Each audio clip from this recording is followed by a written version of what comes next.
You know what I'm here for. Back on top, punching the clock, clutching sanity. What's good, y'all? Welcome back. The Atlanta Hawks are doing it again. A slow start to the season. They got as many as 8 games under 500. And now they're on a 7-game win streak. Trae Young is playing at MVP levels. It looks a lot like last year, and this is a team that I would not want to play in the first round if I'm one of the top Eastern Conference teams. Been a lot of trade talks and rumors surrounding this team. They just shipped Cam Reddish off a couple weeks ago, and since then they've been playing really good basketball. DeAndre Hunter's come back. He's a big piece of this team. I don't think he gets enough credit, especially for what he does on the defensive side of the floor. But they've been just playing very good ball lately, and it's been against quality competition too. I think that's the key thing. Beat the Lakers yesterday. Obviously no LeBron James, so that's a much different team. But still being able to close that game out. Trae Young had a phenomenal performance. Beat the Celtics a couple nights ago, a team that's been playing a lot better recently, and they held that team to only 92 points. Very good win. They've also beaten the Heat during the streak. They beat the Bucks, and they also beat the Minnesota Timberwolves. Those are all quality opponents. They also beat the Hornets. So those are all teams that are playoff teams right now, and they were able to beat all those teams in the midst of the 7-game win streak. Been playing great. Defense has ramped it up just a little bit, even though they've had a couple games where they did give up like 115 or 120, but it's been a lot better. But the key has been Trae Young. Before the season, if you remember, I had Trae Young in my top 3 MVP picks before the year. Obviously, my picks were not that good, but I had Trae Young in the top 3. I thought he was going to have a very good season, and I thought the Hawks were going to be able to take what happened in the postseason and translate it into this regular season. But I also mentioned I was kind of worried that they might have a little bit of a letdown. And I compared it to that Celtics team, the team that when Kyrie Irving got hurt, they made the conference finals, ended up losing to LeBron and the Cleveland Cavaliers. But going into the next season, they were expected to take a nice jump and potentially compete for a championship. I thought the Hawks had the potential to, be just as good as last year, but I was afraid that there might be a letdown because teams that have success this early on, this young, that tends to happen. It tends to happen at certain points for these squads. And slow start to the season for the Hawks. They went on that long road trip and they just kept losing games. They lost like I think 6 or 7 straight games on the road, maybe even more. I might be being generous. They lost a lot of games on the road early on in the season, and then they came home and it wasn't that much of a difference. And they had a tendency to blow a lot of late leads. I remember they blew a lead to the Houston Rockets at home. I think it was in like the month of December. They were looking bad, and since I hate to compare it, but since the Cam Reddish trade, they've been looking a lot better. It just looks a whole lot similar to last year. And all the talks is that this team is not done making moves. I would kind of pump the brakes if I were them to make any significant changes. Maybe just moves to kind of, tighten things up around the edges. But I think this team, right now constructed, they're good. Maybe just a couple moves. Maybe you can get off Gallinari's contract. That might be helpful, but other than that, I don't see the point in trading John Collins. I don't see the point in moving Kevin Huerter. Maybe get an extra ball handler so Trae doesn't have to be amazing for 38-40 minutes every single night. Maybe that could help a little bit, but other than that, I don't see the significance. The big talk about John Collins apparently being unhappy when he just got his bag in the offseason. I guess he doesn't like the role. I don't know. Always a bunch of rumors surrounding this team, trade talks. But I think getting DeAndre Hunter back is obviously a big piece. And also we've seen guys like Onyeka Okongwu, a second-year guy. He's starting to step up a little bit. And since Clint Capella hasn't been as great as he was last season, having Okongwu come in and elevate his play as a second-year guy, that's a big-time W for the squad. He had a big-time game yesterday. He's averaging 10 points on the season. I'll round up for him, 6 rebounds. He's been having a lot of very good performances. We saw in the postseason he would get some minutes and he would show flashes, but I think it's consistently starting to come together. People forget this was a top 10 pick. He was picked number 6.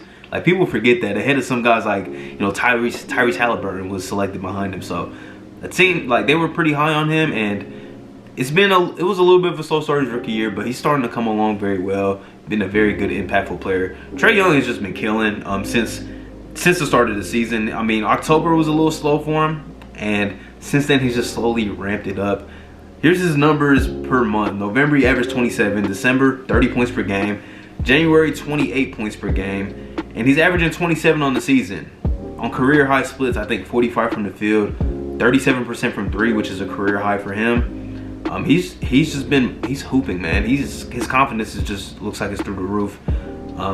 Congrats to him for being an all-star starter. I had him on my ballot as a starter, so shout out to him. Some people might disagree with that, but I think Trae Young's been the best point guard in the Eastern Conference this season. And I don't think the Hawks' struggles really correlates to him, because what's really wrong with this team is just, well, what was wrong with them was the defensive side of the ball was just not there. Missing DeAndre Hunter was a big part of that, man. A very big part of that. It kind of happened last season too. He missed a nice chunk of the early part of the season. They struggled. They ended up firing Lloyd Pierce, which I think also gave this team a nice boost last season. But you're not going to fire Nate McMillan, because he was a big part of why you were able to make the conference finals last year. Getting, guys healthy, moving guys out of the locker room that don't want to be there, I think really helped this team a lot. It really helped them a lot.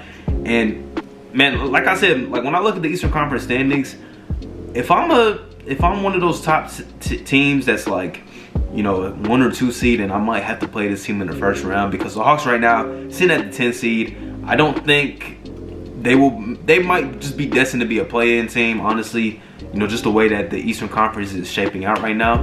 But anything is possible. I mean, right now they're sitting at the 10 seed, and they will play the Celtics in the first round of the play-in, which I think that's a good matchup. But nothing has told me this season that the Celtics, can't beat this Hawks team. Like, I don't think the Celtics have beat the Hawks this season. The Hawks just seem to play really good against the Celtics.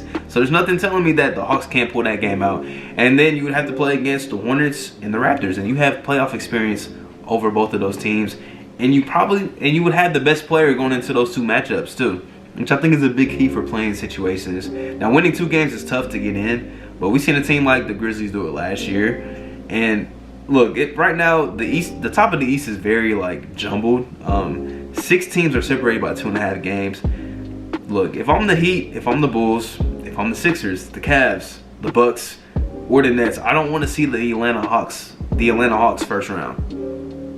I just don't want to, man, because this team is dangerous. We saw what they were able to do last year. They were underdogs in all 3 of their series, and they were a couple wins away from being a finals team. And you can't tell me if this team continues to go on a nice run, especially towards the second half of the season, that they can't make another nice run. And I would not want to play that team first round, man, because we know that they are more talented than what their record is showing right now, 24-25. And man, big time turnaround once again. It's crazy how they are such a bad team at home. I mean, not bad, but 14-11, which is just, they went on a nice stretch where they did not win a home game for a month, which is crazy. But they're still sitting above 500 at home, 1 game under 500, and I think they play the Raptors next, so a chance to move up, not only in the standings, but get back to 500, which is, it's gonna be key, man. I mean, of course, it's gonna be a fight, man. Just overall in this Eastern Conference. The 4 playing teams right now might be the 4 playing teams that we do see. The Wizards have really been struggling, which disappoints me, because I made a big emphasis before the season that I thought the Wizards would be a playing team, and they're struggling lately. Maybe Bradley Beal rumors will get more intense the closer we get to the trade deadline, but we got the Knicks in below them too. And then other than that, the Pacers are pretty much in tank mode, I guess, even though they haven't traded anybody. And then the Pistons, the Magic, those teams are tanking. So it's really the only 2 teams that you're worried about is the Knicks and the Wizards, and those teams are as sporadic as they come. Yeah, Trae Young might not be in MVP conversations, but he's playing MVP caliber basketball. And the better his team gets, man, the more scary they look, the closer we will get to the postseason, man. Not a team that I would want to see in the first round, not a team I would want to see in the play-in, because they're dangerous. And they got guys that we've seen go off in big-time situations. Kevin Huerter in Game 7 against the Sixers last year. We've seen a bunch of guys have big games for this team. John Collins had big games in the postseason.